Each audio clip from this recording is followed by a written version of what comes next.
नमस्कार दोस्तों, stock market studies में फिर से एक बार आपको बहुत-बहुत स्वागत है। तो आज मैं डिस्कशन करूँगा एक नया कंपनी के बारे में, जो फ़िलहाल के लिए देखा है तो मार्केट में लिस्टिंग होने के लिए आईपीओ निकल के आया है। तो जो आईपीओ इस कंपनी मार्केट में लेके आ रहा है, तो उसका टोटल जो डिटेल्स है, वो मैं इस वीडियो में आपके साथ शेयर करूँगा। क्योंकि मुझे बहुत दिनों से कमेंट्स हमेशा आते हुए हैं कि जब भी कोई आईपीओ आए, तो उसके ऊपर एक डेटा अपडेट ज़रूर शेयर करना। तो आज मैं जिस कंपनी के बारे में चर्चा करूंगा उसका नाम है प्रीमियर इंजीनियरिंग लिमिटेड। तो प्रीमियर इंजीनियरिंग लिमिटेड मेरे हिसाब से एक बेस्ट कंपनी बन सकते हैं। क्यों मैं आपके साथ इस वीडियो में पूरा डिटेल्स में डिस्कशन करूँ क्योंकि इसका जो प्रोडक्ट है वो एक मोनोपोली प्रोडक्ट बन सकते हैं। क्योंकि इस सेक्टर में ज़्यादा प्लेयर नहीं है, तो इस कंपनी जल्द से जल्द इस सेक्टर में एंटर होना चाहते हैं। क्योंकि अकेला एक ही प्लेयर मार्केट में इतने दिनों से काम कर रहा था और रॉकेट की तरह परफॉर्मेंस किया। तो उसी बेसिस में मैं आज इसके ऊपर बात करूँगा। क्योंकि इसका जो कॉम्पिटिटर है, उसको दिखाने से पहले कंपनी का कुछ ग्रोथ के बारे में चर्चा करूँगा। तो ध्यान से इस चीज़ों को देखना, कंपनी के प्रोडक्ट को देखकर आपको पता चल गया कि कंपनी क्या बनाते हैं। कंपनी का जो सोलर जो सेल है, सोलर सेल एंड सोलर जो मॉड्यूल्स है, उसके ऊपर कंपनी काम करते हैं, जो हाई डिमांडेबल प्रोडक्ट है। हाई डिमांडेबल क्यों बता रहा हूँ? क्योंकि देखिए, हर जगह पे आपको हर कंपनी के ऊपर ज़्यादा से ज़्यादा कंपनी के ऊपर ऊपर आपको क्या देखने को मिला है कि कंपनी सोलर प्रोजेक्ट के ऊपर काम करने वाला है। तो सोलर प्रोजेक्ट के ऊपर काम करने के लिए solar panelling, solar cell, solar modules इसकी तो ज़रूरत पड़ेगा। तो वो कोई ना कोई तो कंपनी बनाएगा। तो इंजीनियरिंग जो प्रीमियर इंजीनियरिंग है, वो इसी सेक्टर के ऊपर काम करते हैं। चलो आपको मैं डिटेल्स में दिखाता हूँ। सबसे पहले मैं अबाउट सेक्शन के ऊपर गया। तो कंपनी स्टार्ट कब हुआ था? 1995 में। और premier engineering limited manufacturing integrated solar cell and solar panel. मैं अभी आपको पिक्चर दिखा चुका हूँ। The company product portfolios include cell, solar modules, साथ ही साथ जो मोनोफोसल्स जो प्रोडक्ट है, इसके ऊपर भी कंपनी काम कर रहा है। तो कंपनी का जो प्रोडक्ट है वो तो आपको पता चल गया। अभी कंपनी कहाँ का बेसिस में कंपनी है? देखिए, the company have 5 manufacturing unit, 5 अलग-अलग जगह पे कंपनी मैन्युफैक्चरिंग कर रहा है। उनमें से सबसे ज़्यादा स्टेबिलिटी जो सेक्टर जगह पे है, हैदराबाद, तेलंगाना, इस दोनों जगह पे ज़्यादा से ज़्यादा कंपनी प्रोडक्शन कर रहा है। और कंपनी के जो क्लाइंट्स बेसिस है, मुझे सबसे बेस्ट पॉइंट यही लगा कि कंपनी के क्लाइंट्स आप खुद ही देख सकते हैं। कंपनी के क्लाइंट्स बेसिस जो है वो एनटीपीसी है, टाटा पावर, सोलर सिस्टम इसका क्लाइंट्स है। साथ ही साथ पैनासोनिक भी लाइव सॉल्यूशंस प्रोवाइड मतलब प्राइवेट लिमिटेड, ये भी इसका मतलब कस्टमर है। साथ ही साथ और भी देखिए, और भी बहुत है, शक्ति पाम इसका क्लाइंट्स है, फर्स्ट एनर्जी इसका क्लाइंट्स है। साथ ही साथ ब्लू पाइप्स ये भी इसका क्लाइंट्स है। तो एक लंबा सा लिस्ट आपको मिल जाएगा इसका क्लाइंट के बेसिस में। तो ज़बरदस्त लिस्ट एक आपको मिल जाएगा। आप देख सकते सोलर जो स्क्वायर एनर्जी इसके क्लाइंट्स है। साथ ही साथ माधव इंफ्रा प्रोजेक्ट लिमिटेड, ये भी इसके क्लाइंट्स है। तो लंबा सा लंबा इसका क्लाइंट आपको देखने को मिलेगा। तो क्लाइंट्स इतना स्ट्रांग है, क्या इस क्लाइंट्स को वो time to time product delivery कर पा रहा है? क्या clients time to time payment कर रहा है? क्या कंपनी का प्रॉफिट अर्निंग सब कुछ ठीक ठाक है? चलो उसके बारे में चर्चा कर लेते हैं। सबसे पहले कंपनी का फाइनेंशियल डिटेल्स देख लेते हैं। जैसे कंपनी की जो प्रोडक्ट है और उस प्रोडक्ट के बेसिस में कंपनी कितने एसेट जनरेट कर रहा है।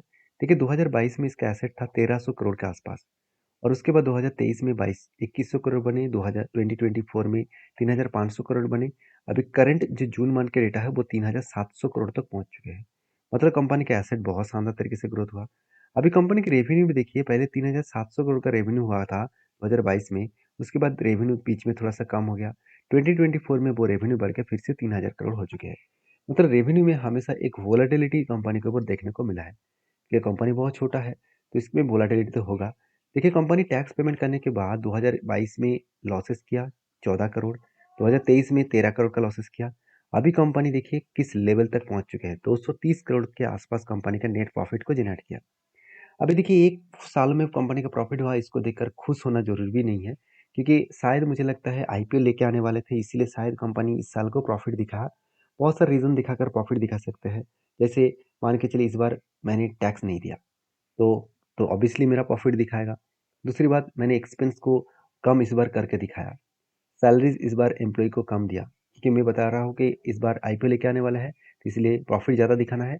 तो इसलिए सैलरीज कम दूंगा, नेक्स्ट ईयर में ज़्यादा दूंगा। तो इस तरीके से बहुत सारे रूल्स को यूज़ करके प्रॉफिट को ज़्यादा दिखाया जाता है। तो आप प्रॉफिट इंपॉर्टेंस नहीं है, कंपनी का बाकी ग्रोथ देखना है। देखिए, कंपनी का कर्जा भी है, ऑब्वियसली कर्जा भी है।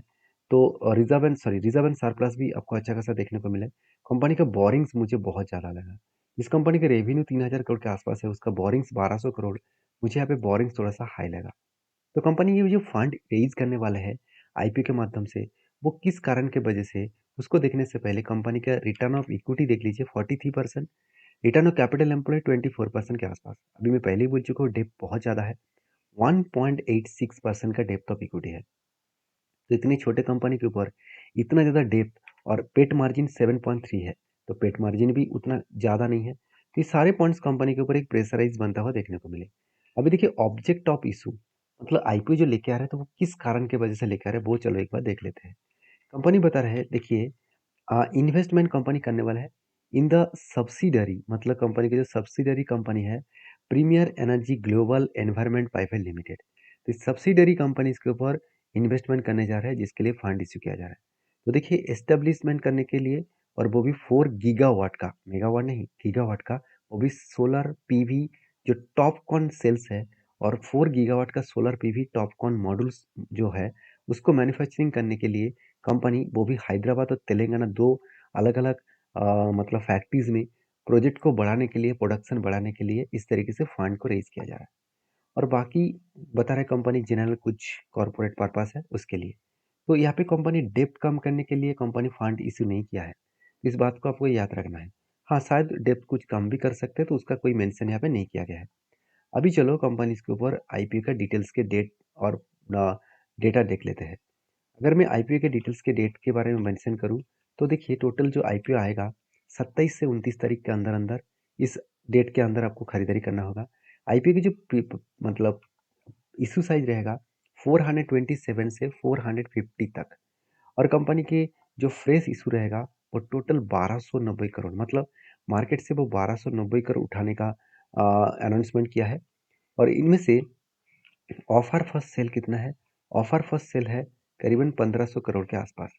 तो टोटल सॉरी, फ्रेश इशू मतलब कंपनी एक्चुअली मार्केट से कितना पैसा फ्रेश इशू के हिसाब से, मतलब खुद के बिजनेस के ऊपर कितना लगाने वाले हैं, 1290 करोड़।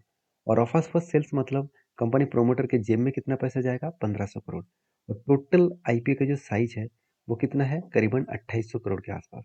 देखिए ज़्यादा से ज़्यादा पैसा जो है वो प्रोमोटर के जेब में ही जाएगा। तो ये मुझे वीकनेस थोड़ा सा लगा, क्योंकि प्रोमोटर के जेब में जाने से पहले उस पैसा अगर बिजनेस में इन्वेस्ट किया होता, और उस पैसे को अगर कर्जे मिटाने के लिए काम किया होता, तो कुछ ना कुछ ग्रोथ और भी इस कंपनी के ऊपर देखने को मिल सकता था। अभी देखिए इस सेक्टर में मतलब इस कंपनी को फेस वैल्यू 1 रुपीज़ के हिसाब से लिस्टिंग किया जाएगा। इसका मतलब आप सोचिए कंपनी का जो 10 रुपीज़ का अगर फेस वैल्यू के हिसाब से देखा है, तो कंपनी का प्राइस बैंड था 4270 के आसपास। तो इतना हाई प्राइस के ऊपर खरीदारी करना, मतलब वैल्यूएशन मुझे थोड़ा सा हाई लग रहा है। और कंपनी का रेटल जो अलॉटमेंट किया गया है 35%, एनएससी बीएससी दोनों में लिस्टिंग किया जाएगा। और टोटल जो मतलब आपको एक शेयर खरीदारी करने के लिए 33 शेयर्स आपको एक लॉट में खरीदारी करना होगा, वो 14,850 आपको देना होगा। अभी आईपीओ का जो डेट है वो मैं आपके साथ शेयर करूँ, तो उस डेट को देखना, ध्यान से इस डेट को देखना, कौन सा डेट मेंशन किया गया है। अगर डेट को देखा है तो 27 तारीख से आईपीओ स्टार्ट होगा, 29 तारीख में ख़त्म हो जाएगा। और आईपीओ का जो लिस्टिंग डेट है उसको दिखाने से पहले मैं बेसिक अलॉटमेंट दिखा देता हूँ। अगर आपको आईपीओ मिला है तो 30 तारीख को आपको पता चल जाएगा। अगर नहीं मिला तो आपको फंड वापस किया जाएगा 2 तारीख को। और अगर आपको आईपीओ मिला है तो क्रेडिट किया जाएगा आपका डीमैट अकाउंट में 2 तारीख को, और लिस्टिंग होगा 3 तारीख को।